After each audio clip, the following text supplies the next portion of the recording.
You ever wonder who is the actual mastermind behind successful tech projects? Spoiler alert, it's not who you think it is. In the next 60 seconds, I will unveil to you the unsung heroes of tech innovation. First, with, of course, the technical project manager. Second, the technical project team. Now, I understand you may be thinking to yourself, well, ED, what you going to talk about? You're going to talk about the scope. You're going to talk about the technical aspect of things. We're going to do something a little bit different. You know my motto. You know what I do here. I disrupt. The reason why I disrupt is because I want to make sure that you have the best information for you if you make the decision to step into this thing that I love, that I hope you fall in love with, called project management. So buckle up, because this is where tech meets tenacity, resilience, and trust me, you don't want to miss a bit of this, of today's episode. If you're new to the channel, I go by the name of ED. For all you smart and intelligent folks out there, that just simply means Ed. I have an 8-point framework, and these 8 points, my goal, my mission, my job today is to unpack today's episode, which is entitled, what does a technical project manager do? No, ED, be honest with me. No, what do they really do? Not this, yeah, the project scope, I get that. Yeah, the project timeline, yeah, I get that. But what are the inner workings? Well, you came to the right place. Get you a bag of popcorn. If you don't eat popcorn, get you a soda. If you don't drink soda, just get you a cup of water or some tea or something and get into this information. Let's get into point number one. Point number one. Ooh, I'm gonna ruffle some feathers, but okay, here we go. Point number one, navigating organizational politics. You know, family, one of the things as a technical project manager, you often have to navigate the politics of the power dynamics within an organization. Now, I would love to say every organization doesn't have this, but that's not true, and I wouldn't be truthful to you. There are certain organizations that really do their very best to protect about some of the things we're going to discuss around this piece here of the navigating organizational politics. But you know what? It reminds me of something that Robert Greene said when he was talking about writing the 48 laws of power, or the 33 strategies of war, or even the 50th law of power. And he has, and of course, Matt, I mean, he has so many, but I'm just, if you can't tell, I'm a Robert Greene fan. But the point he was making is, he said he was putting the information out because he's experienced, either he watched it or he heard about it, and he wanted to make sure that if you're ever against these things, these political ploys, that you can understand what's going on. Because a lot of times when I stepped into this career, I was just like, this is crazy. Like, you know, watching two stakeholders go at each other, and then after the meeting, they're fine. And they go out to lunch together. And I'm like, what is this? Where am I working at? But it was the culture. And it wasn't even, and the thing about it is, that wasn't even a toxic, somebody that's walking in that's new, it looked toxic.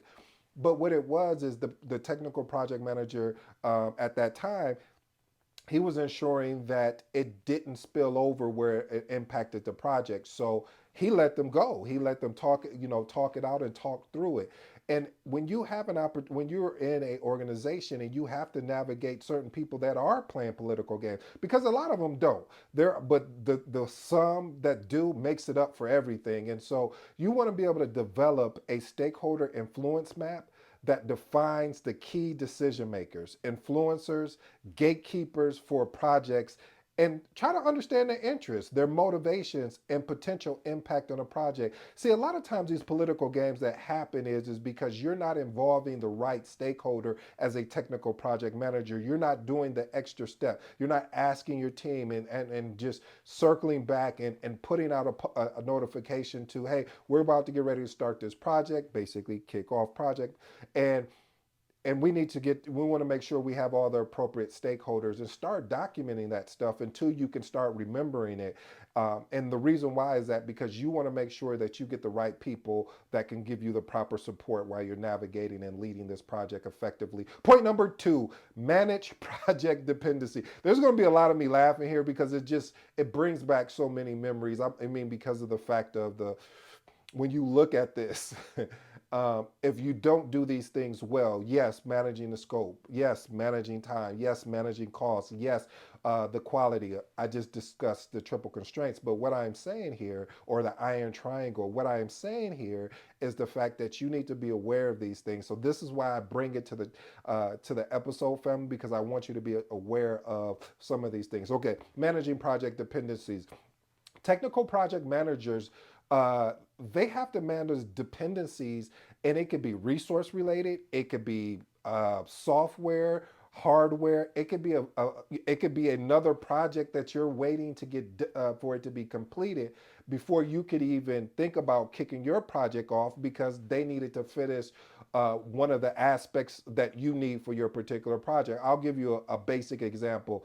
It's sort of like let's say, I don't know, maybe you want, let's say you were building, you just got a bike and you needed to, but they just sent you the frame and you're like, okay, but I need tires. Well, until you get tires, you're not really going nowhere. Okay, I don't like that example. Here's a better example. What I am trying to say, family, is that there could be a particular project that you kind of tie into, but you don't tie into that particular project as far as um, the dependencies being, I mean, the dependencies have such a big impact that if it doesn't finish, you can't even start your project. I think that's a better example. So basically, what I'm saying is develop like I would recommend developing like a project dependency matrix. And really, what this will do for you is understand what particular projects that may impact yours. And you may even want to just go out and connect with other project managers within your organization and start having these conversations. This is important. This is why the PMO is very important in a particular organization. By the way, PMO book is coming soon. But anyway, I digress. But seriously, family, being able to connect with other project managers and you guys have conversations about the projects that you guys are leading, you may find out, oh man, what you know what? But I think my project ties into yours in some kind of way. But again, that's one of the things that you it's important to make these connections and relationships. All right, I'm sorry. I'm really talking a lot here because I'm super excited about this topic if you can't tell. But I digress. Point number 3, managing vendor relationships. Listen, family, it's imperative. It is important. You can keep going on and keep describing and everything, but the point of it is the reason the relationship between the vendor and the team is so important, especially on technical projects, because if a vendor ships something for you, I remember there was a project I was leading, and they shipped exactly what we asked for, but then the client came back and said, oh, I know we only said 100, but we actually need 150 workstations. And you're like, and when I refer to workstation, I'm talking about monitor, keyboard, and basically a desktop computer. And we were like, do you know? In our mind, we're like, do you know? Well, we were like, all right, we'll get back to you. So we had to get on the phone with the vendor, call in a favor. But if we didn't develop that good rapport and relationship with the vendor and treated the vendor any kind of way, anytime I have a vendor, I want to treat them like they are definitely part of the project, because that way, when you need to call in a favor, and vice versa, the vendor came back and was like, hey guys, I know we said this, but this particular price, but unfortunately, we couldn't do that because of certain things that happened during the trend. So we'll eat half of it if you guys wouldn't mind eating another half. And you're like, yeah, of course, because you expedited some workstations that we needed, and you didn't even charge us anything. So it kind of washes itself. What I mean by that, family, is having those secure, clear understanding of relationship, whether it's around your service level SLAs, several service level agreements, your KPIs for the vendor, key performance indicators. You want to make sure that you have a constant communication with your vendor, not some, okay, I'll just check in with them once a month or every one. No, we're having frequent conversation. I'm going to call you once a week, or depending on where we're at, or even more, to make sure that everything is lined up so we don't miss nothing. Because if we miss something and you catch it, that's great, because now you got our back, and vice versa. We need to have your back, because you want to be able to do business with us, and we want to work with a vendor that is reliable, and also making sure that they have a sense of urgency. Let's move on to point number four: cross-functional team leadership. Listen, family, in a technical, mostly all projects, but majority of projects, but especially a technical project, I've noticed compared to my non-technical project, there is a lot of cross-functional interaction, or I should say integration with other departments. And so you have to be able to establish a regular cadence of communication, coordination channels, ensuring that the team understands where the project is at, where it's going, if there's any, impediments, anything that's getting in the way from the actual project team delivering on the things they need to do. And you need to be able to share, even though you're sharing this information, you also need to get feedback back as well.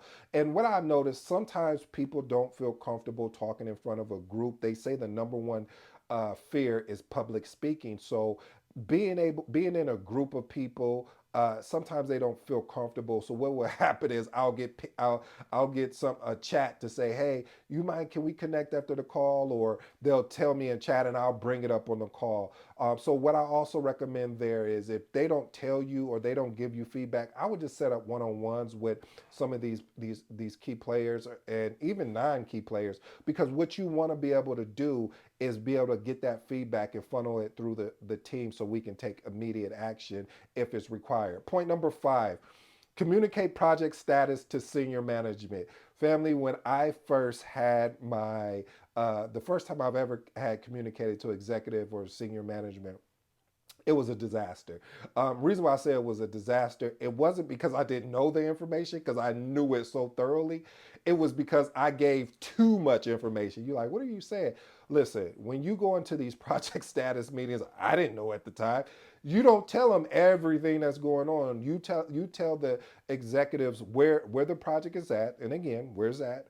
Uh, any roadblocks, anything you need from any of their teams, and if not, then okay, we're in good status. Um, Allow them to be engaging and ask the questions. And I didn't get that at the time. So especially technical project managers, we walk in there, we start talking all this technical mumbo jumbo, and they looking at us like, okay, so where's the project at?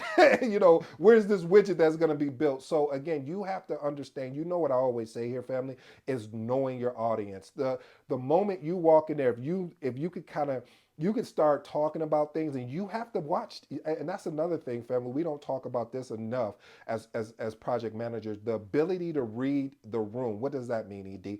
When you're watching, you're talking, you kind of see people, or they just get very disinterested. They start looking off here and looking off there. You're like, wait a minute. All right, how do I bring them back? Maybe what I'm talking about. So how do I adapt? How do I maintain that agility? So what I'm saying, family, is the ability to articulate to senior management. It's about telling them where the project is at a high level, and then opening the floor for further dialogue. If they want to go deeper into your project and talk about your risk register, your issue log, here's the key. I had to put up the finger, the one, hey, the message. No, seriously, this is the key, family. You want to ensure that you're over prepared. Why do you want to see if you over? Why you just said, Ed, that you just give an update to the executive at a high level? Yeah, I do. But if they start asking questions and start digging deeper and deeper, you want to have the artifacts to back it up. You want to have, you know what I'm going to say, conversation. I mean, conversation.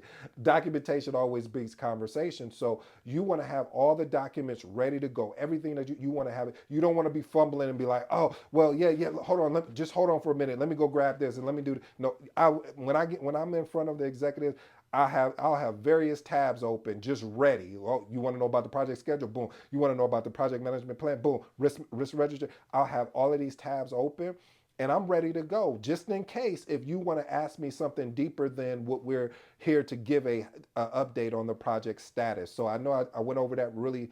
I really gave a lot there, but it's important, family, to understand and know your audience when you're having this discussion, especially with executives, because they're jumping from meeting to meeting. So how can you impress upon them of what you need from them, whether you need a resource, whether you need money, whatever that thing is? to be able to articulate it in a way that arrests their attention, that they want to listen and they want to be, and they're excited when you come in because they know you're going to be crisp, sharp, straight to the point. Hey, this is where we're at, and just hitting each particular point. If you guys want me to do a deep dive of how I would do that, leave in the comments. Hey, ED, do a deep dive on how you talk to executives when you're giving a project status update, something like that. Or you know what, I'll make it even simpler. Type in the comments project status, again, project status, and I'll do, and if I get enough, I'll do a deep dive of what it would look like, because I really want to ensure that we set you up for success if you ever got to get in front of an executive to articulate where your project is at. Point number 6, managing meetings effectively. I should have said efficiently, because it's effectively and efficiently. One of the things, family, I want you to be aware of is that one of your biggest time, I don't want to use wasters, but one of your biggest time moments is going to be meetings. Uh, Sometimes people like to go to meetings just to say they had a meeting. Sometimes people like to go to meetings so they can hide from other people. But overall, family, when you get someone in that meeting, again, you want to get straight to the point. What's the agenda? Like I've shared with you before, I've gotten away from more of agenda led type of conversation and more of I use more of I'll say more of an agile type mindset and say, okay, these are the outcomes I'm looking to get out this meeting. If anything happens outside of that, great, if the time permits. But this is the outcome I'm looking for. I want to know where we're at on this particular widget. Are you having any issues? What's our risk register look like? We need to review this. So I'm looking for outcomes, because I want to make sure that people know when you come to my meeting, we're going to be driven on outcomes. I don't want to sit there and have a full discussion about that has no relevance to the project until we get the business out the way first. All right, move on to point number 7. Resolve team conflicts. Message, listen, family, when you sign up for this thing that I love, that I do hope you fall in love with, called project management, you will be called upon to solve conflicts. You want to do your best to try to and solve it on your level first. Meaning, when I say your level, meaning because you don't want to. One thing you don't want to happen is it disrupts the team and it becomes more of an issue than anything. Because when it becomes an issue to the teams, I've seen it time. Anytime you have some people, let's call them disruptors. Anytime you have some disruptors on your that's part of your project team, I'm going to tell you, it's going to be an uphill battle until you can get that person course corrected. Meaning, whether you have a conversation with them one on one. If that doesn't work, then you bring their manager in. If that doesn't work, you go to that manager's manager and say, hey, I can't have this person in my calls, because, or in the meetings, or or just in general on this project, because they're a disruptor. They're disrupting the team. The team spend more time going back and forth an email instead of jumping on a call, because this person won't get on a call. So it's those type of things, that you got to be cognizant of and watch for. Point number 8, advocate for the project team. Man, I wish project managers did more of this. Listen, family, you're working with a team, and if they're amazing, if they're really delivering on the thing they made a commitment to, not an interest to but a commitment to, and they're actually delivering, they're not making excuses, they're working on solving, the problem, and putting a lot of energy in the problem, a lot of energy in the solution and not the problem, and they're looking, and they're collaborating together. You need to acknowledge these resources. You need to send an email to their manager if they have any type of, I don't know, some organizations will have it where you can nominate somebody. You need to be doing that, family. And I say you need to be doing that as a project manager, project coordinator, program manager, and above, because again, sometimes their direct manager, they have more of a high level overview of what they're doing. They not know the details or the struggle that they actually had to go through in order to get there. So I always recommend, if you have some great stakeholders that you're engaged with and working with, send a note. Hey man, it's really a hey, send an email to that manager. It's really been a pleasure to work with someone like this, that is professional, that really is there for the team. It's not about that person. These are the type of comments, because what happens is if you do this well enough, the team is going to want to, those type of people are going to want to work back with you. Why? Because you're acknowledging them. And on top of that, if that stakeholder, which is probably going to do this anyway, they could take that email that you sent and put it in their performance appraisal. So again, it's a win-win all the way around. I have one bonus for you, then I'll get into my closing remarks, family. I should say bonus. Negotiate with stakeholders. Listen, one of the things and I probably may even write a book on this about negotiating with stakeholders. I've spent a lot of time in my career negotiating with managers. Hey, can I get John for an hour? Nope, I can't get him. Can I get him for 45 minutes? Nope, can I get him at least for 30? And reason why I say that, family, is because again, I know every project manager, and I'm just going to put it out there, we think our project is the priority. Like there's no other projects that exist. So you have to keep in mind, family, when you're working with a team, the ability to negotiate with the stakeholder and their manager is going to be key, because you may need this resource longer than what you had planned for. And if that's the case, you're going to need to go and have that conversation. And it may be a difficult conversation. However, it needs to happen. So the ability to negotiate, the most of the times is just really negotiating for resources, and sometimes even negotiating for supplies, meaning, hey, for if you're work, let's say I needed to, let's say we were building a server on the premises and I needed certain things, but this was going to another facility. I could have been like, hey, is there a way that we can get this, and I'll place my order and you can get it shipped to yours, because our site is almost completed. You guys is 6 months out, so is that okay? And so it's certain things like that that you'll pick up along the way of being able to negotiate. Here's my three closing remarks, family. I'm sorry I kept you as long as I did, but this is impactful and powerful for you, especially if you want to get into the side of the business of being a technical project manager. Because I know we talk about a lot of times about the charter and the project management plan. Those are all really great things. But I'm talking about once you're in this role, or if you're thinking about getting into this role, these are the things you need to look for and you need to pay attention to. Because if you don't, then you're going to start, creating self doubt, like I can't do this role and things of that nature. When that's not the case, you just didn't have the manual, which I'm giving to you right now. Here's my three closing remarks. Point number one, manage project dependencies. As I said, there may be deliverables that may be aligned to your project that you're not aware of. And so you need to find out what projects are out there and which ones that may have a impact. Maybe they're using a portfolio type management type tools where you can see all the projects and then you can click on and do further research. I've done that before because I realize the importance of, if there's another project that may be tied to mine and that may be uh, putting me on hold because I can't go until that is done, I'm stuck. So again, having the ability to manage those dependencies and follow up on those dependencies as well with the particular project manager. Point number two, navigating organizational politics. I know a lot of times we like to shy away from this, but as I talked about, you need to shy into it literally, because you need to understand that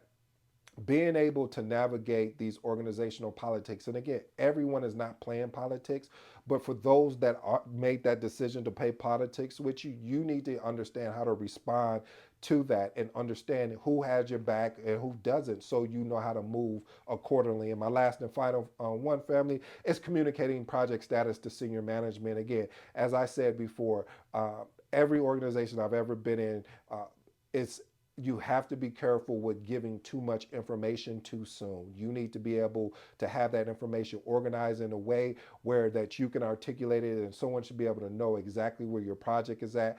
If you're on schedule, behind schedule, if you're on cost or you're behind cost, uh, if you're in scope or without a scope, and what the quality is. Like those are the iron triangle. They should be able to understand that. And again, if they want to know more, then you open the door up for further questions and you're prepared, because as I stated, you'll have various tabs open. Anyway, family, I hope you enjoyed today's episode. Again, this is really good This translates over to non-technical project managers as well. But today my emphasis was on technical project managers because there's always a question like, what do they do? All these things that I talked about, they have to do, and sometimes more than a non technical project manager, because due to the fact that there's so many moving pieces, like I talked about the dependency aspect of things. So I'll wrap it up, family. You know my motto, you know my slogan. If you don't, I appreciate you. I hope you appreciate me, and I hope you appreciate today's episode. Until next time, I'm out.